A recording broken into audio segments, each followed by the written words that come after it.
DreAllDay.com. DreAllDay.com, balloverseas.com. This is the Overseas Basketball Blueprint. I want to talk about game speed. We're going to do actually two topics on game speed. One of them about training and moving at game speed, which a lot of players have very incorrect ideas about what exactly that means. And also about why game speed matters and how game speed will affect your chances and your performance the higher the levels you advance through in the basketball world. I'll tell y'all a quick story. I remember the year when they had the lockout in the NBA. It was almost 10 years ago. I spent a week or so playing pickup with a bunch of NBA players. Whoever was a lot of players who were stars or younger guys at that time. So the Pargo brothers were there. Chris Bosh was in there. Joe Johnson. Who else? I can't remember all the people. Serge Ibaka. A bunch of NBA players. Marco Bellinelli. Antoine Walker came in there at one point. James Harden. Couple overseas guys. Tim Hardaway Jr. was in there. Several other, Jarrett Jack. I can't remember everybody who was in there. But anyway, the point is this. When we were playing pickup that week, I knew, and this is when I was in my late 20s. So I was in my physical prime, but I hadn't played in the NBA, obviously. I had only played professionally overseas. Now, all these guys, I was on the court a lot of times. It may have only been one or two of us who was not NBA, but pro, and then everybody else was an NBA player. I was not ever questioning my physical tools and my physical ability to hang with these guys. Doesn't mean I was the biggest, fastest, strongest guy, but I knew I was fast enough. I knew I was athletic enough and long enough physically to hold my own physically against these other players, which proved to be true. The thing that became the challenge, and I noticed this the very first day that I was out there, was just the speed of the game. And when I say the speed of the game, understand I don't mean how fast people run and how high they jump. What I mean is people's instincts and reaction times. Those are the things that you realize when you get on the court. Any of you who plays ball at whatever level, if you're a high school player, for example, and you go play with some college guys, or you're a college guy and you go play with some pro guys, or even if you're an overseas guy, you go play with some NBA guys, one of the things that you notice quickly, and you can share your own experience, any of you who has had this experience, is that the game speeds up. In terms of the players are a lot more instinctive. They kind of see things a lot faster than you see them. They react a lot quicker than you react. By the time the thought hits your head of what to do, somebody else has already done it before you. There was a couple times when there was one play where a guy went up for a dunk, and there was another player. This was James Posey, and James Posey was damn near. I don't even think he played that much longer in the NBA. I don't know if he even played anymore after this. Whenever this was that we were playing. But anyway, James Posey was out there playing at this time. I think he was going into one of his last years in the league. And this guy went up for a dunk right in front of James Posey. James Posey didn't even jump, but he knew the exact point where that player would bring the ball down in order to go up for their dunk. And James Posey just blocked it right out of this kid's hand. And the guy who was going up for a dunk was probably 10 years younger than James Posey, and no way James Posey was meeting him at the rim. And James didn't even jump, but he just blocked it right out of the guy's hand. And basically, it looked more like a steal than a block the way that he took it. But the dude was in the air jumping, cocking the ball back for a dunk when he blocked it that way. And I always remember that play. Like, damn, these guys are just so instinctive. They see it coming. I remember I had the ball and I was about to go up for a little floater. I was near the rim. And Nazir Muhammad, y'all remember him? He played several years in the league. And he was close to me. He was approaching me when I was about to go up for the floater. But I knew who he was. I could tell, but just by looking at him, he's not a high flyer. He's not a dude who flies above the rim, right? He's just 7 feet tall. So I just put up a quick floater right above him. I said, instinctively, I'm thinking to myself, he can't do nothing about that floater. Man, he blocked that thing so quick. He blocked it right out of bounds. And I remember Jarrett Jack was on my team in that game, and when I shot that, he was like, man, you gotta watch out for them 7-footers, man. They get to them things quick. You gotta put it high because you can't tell. Playing overseas, I didn't play against that many 7-foot players, especially those who are as quick as the guys who were playing in the NBA. The 7-footers playing in the NBA are a lot quicker and a lot more instinctive than the ones who are playing overseas. And the levels, that's something that I'll talk about in a future video, but as far as the skill levels, amongst guards, there are a lot of guards playing overseas who could easily swap places with some guards who are in the rotation in the NBA, especially guards at the end of the bench in the NBA. When it comes to the bigs, the bigger the players get, the bigger the difference between the players who are in the NBA and the players who are playing overseas. So when it comes to big guys, you're talking about guys who are 7 feet, 6'11"-ish. Those guys who are playing overseas, they are not as close skill level to the guys who are playing in the NBA as you would see at the guard level. And at the wing level, it's somewhere in between, if you understand what I'm saying. But we'll talk about that maybe in a future conversation. But the point that I'm making here is about the speed of the game, the instincts. I remember even playing with these guys, just how quickly they would react to things. I remember once somebody shot the ball and it bounced off the rim, and it bounced high off the rim, and I'm about to grab this rebound. These are one of the rebounds that I specialize in, because I'm tall. I'm not that tall. I'm 6'4", but I got long arms and I can jump. So I was like, yeah, I'm about to sky up and grab this rebound. But then like 2 other guys jumped before I had even jumped, and they grabbed the rebound, tipped it away before I even had the chance to get up off the ground. I'm like, damn, how are these dudes? I'm used to playing where I'm out jumping everybody else and outreaching them. And it's not even that they out jumped me, because some of these guards who might grab a rebound over me were not more athletic than me. They weren't taller than me. They weren't longer than me. And they couldn't even, these guys could barely even dunk. These are guys who you watch them in the NBA, never even see them dunk. But they were getting rebounds before I was getting to rebounds, simply because their instincts. They saw the game a whole lot faster.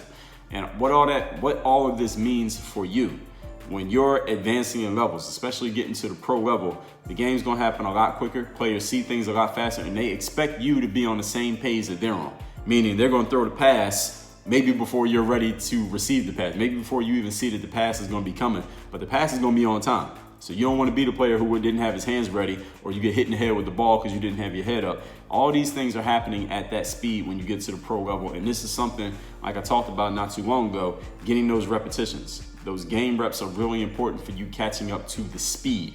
And this is why I say, even though the Pro-Am games are nothing like what is actually like in the serious games, the pro games, not the Pro-Am games, but the pro games, if that's the best game that you can find around you, you should still play in it and play against players who are above your level. Play against players, if you're trying to play overseas, go play against guys who are already overseas. Play them one-on-one, work out with them, ask them questions about the speed of the game. All these things that you hear me talking about, ask them about these things and let them tell you. They will tell you, they will show you, they will explain it to you, they will help you, but you gotta be asking the questions, and you have to put yourself in the room where these games are taking place or where these players are at. So do whatever you need to do to get close to these players so you can get this information, and they will give you the game. I mean, players are very generous with giving you the game and telling you what you need to know to get on. It ain't that many of us who get to play a professional basketball overseas, and listen, most of the time, whatever job you're trying to get, you're not stopping anybody else from getting their job. So it's not like,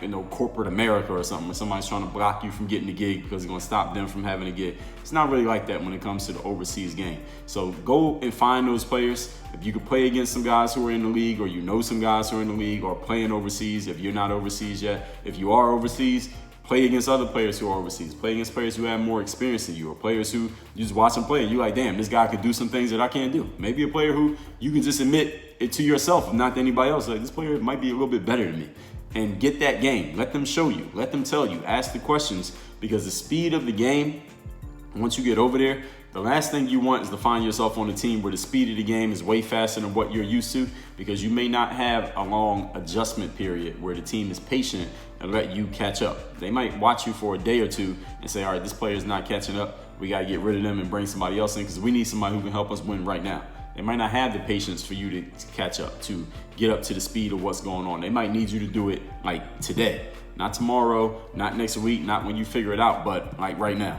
So these are the things that you want to be taking care of. Everything I'm talking about here, when it comes to skill set and being on the court, you want to try to handle as many of these things as possible before you are on a team, or even on a tryout, signed to a contract, whatever. Even before you go to any kind of exposure event, because you want to have all these things in place by the time you step on that court and you're being evaluated. Even at an exposure event, you're being evaluated. At a tryout, they're evaluating. If they sign you, they're damn sure evaluating you every single day in practice and checking, like trying to figure out what kind of player you are and if they made the right decision in signing you. So all of these things you want to try to take care of as early as possible when it comes to having your game in the right space and having your skills in the right space for delivering and being able to give as much value as possible on that court. And the speed of the game, this is an underrated factor that a lot of players will not tell you about because it's something that is instinctive to them, as I just explained.